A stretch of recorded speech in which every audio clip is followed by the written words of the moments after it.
Hi, my name is Mademoiselle Lynna, and you can find me online at www.ConjureKnits.com. Welcome to my channel. Thank you so much for joining me today.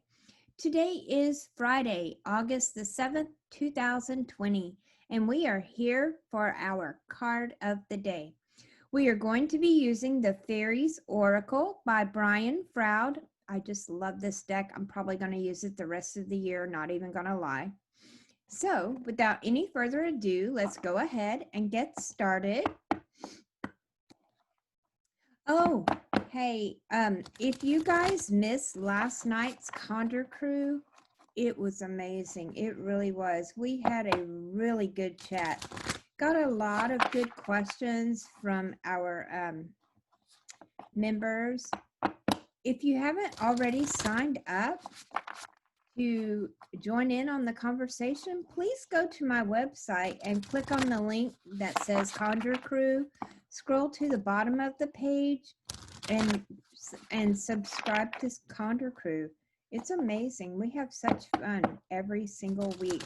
I will go ahead and link a video right up here for you so that you can watch last night's episode.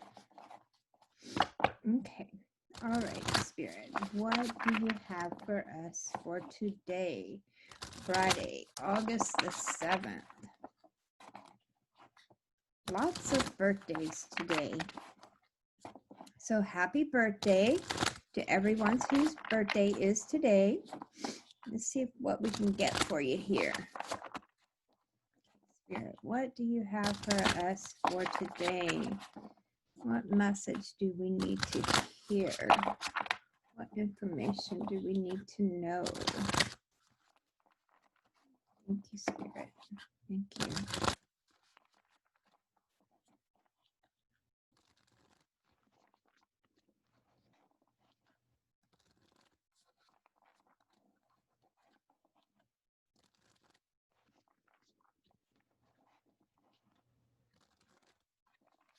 Okay. And our card of the day is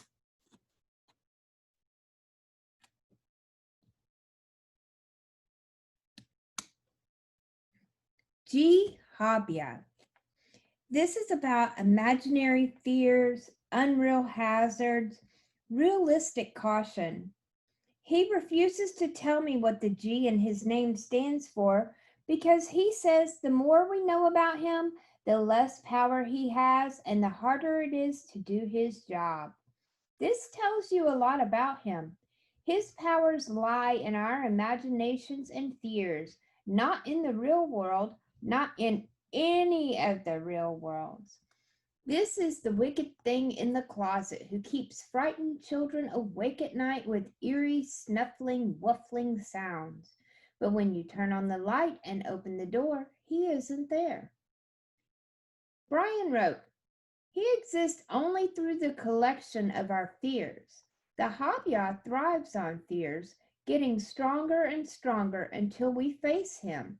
He is a sham, a tiny fear blown all out of proportion, and the smallest positive thought will banish him. All of fairyland knows this, and none is afraid of him. G. Habya's job is to wave our imaginary fears in front of us, making them look as alive and real as he can. He's pretty good at this. The challenge he offers us is to see that certain fears of ours are imaginary and to distinguish them from things we actually need to be cautious about. In this way, he tries to teach us to look past the fear and see the really truly truth, whatever that truth is. Listen, it is time to look for the truth behind our fears, to distinguish between what is real and what is just our projection of old traumas and fears into our imaginary future. By delving into our old patterns, we can see past them to a more liberating life. Only by facing these fears honestly and seeing them for what they are do we gain greater ability to open our hearts and gain in strength to face through really difficult challenges in our lives. Each false fear confronted and resolved makes us much stronger.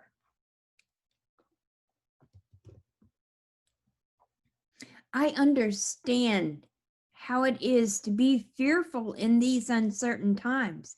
And don't get me wrong, this pandemic is no joke. You need to wear your mask.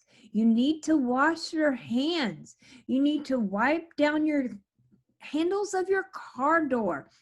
When you use a gas pump, use hand sanitizer afterwards. Wipe down your grocery cart handle. Be I almost want to say practice safe sex, but it's practice safety, period, all across the board. I've got my own family members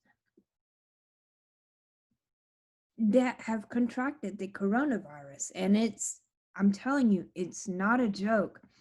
But at the same time, don't be so fearful that you go overboard. Don't get to the part where you're so afraid to walk out of your house to go check the mail, or to walk out in the backyard, or work in your garden. Or there are things that you can do that you don't need to be fearful of. Don't let this consume you. It's if you let it consume you, it could really throw you in a downward spiral. I don't want you guys getting depressed, but just practice safe, cleanliness, and wear your mask for real. But as far as also, the one thing that they just brought to me too is like landlords and things threatening to evict people and throw them out of their homes, and then they're afraid that they'll have no place to live. And all that is G Hapia here. He's playing at your fears. He knows what is your greatest fear. Our children are fixing to start back to school. That's a very real fear, a very real fear. I can't even talk today. But you can't let it get the best of you. You have to keep moving forward. If you have other alternatives for your children to work at home, or this, that, and the other, do that instead. There are always alternatives. Don't let your fears overwhelm you. Don't stress out. Here's the thing about stressing out, okay? When this guy comes along and he gets you all worked up, the more you focus on those fears, you know how they say, this, you know how they say, what you put out into the universe is what you're going to get back. So the more you worry, the more you stress, and the more you fear, the more you're putting that stuff out into the universe. You could actually manifest your own fears into reality. Don't do that. Have faith, say your prayers, light your candles. Do what you got to do. There's always other alternatives. Okay, so my landlord's threatening to evict me. What can I do about this? Well, it's not going to do me any good to be worried about it. I need to get off my butt and do something about it. Let's see if we can talk to him, work out some kind of plan, maybe get a side hustle, do this, do that. My kids are going back to school, but I don't want my kids to go back to school because I'm afraid that some other little nasty fucker is going to sneeze on him and give him corona. Well, does your school offer online learning? Maybe you can enroll him in that. I mean, there's always other alternatives. Don't stress out and lock yourself into only one thing. I really, really, really do not want you to be manifesting your own fears. Don't dwell on that. Work on other alternatives and just don't stress about it. Stress is a huge enemy. Huge enemy. Don't let it get the better of you. I hope that this reading has helped you and will lead you and guide you throughout the rest of the day.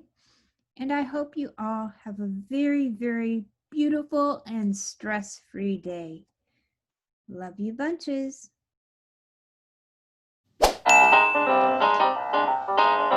To find out more about Mademoiselle Lynna or to book a reading, please visit us online at www.ConjureKnits.com. That is ConjureKnits.com.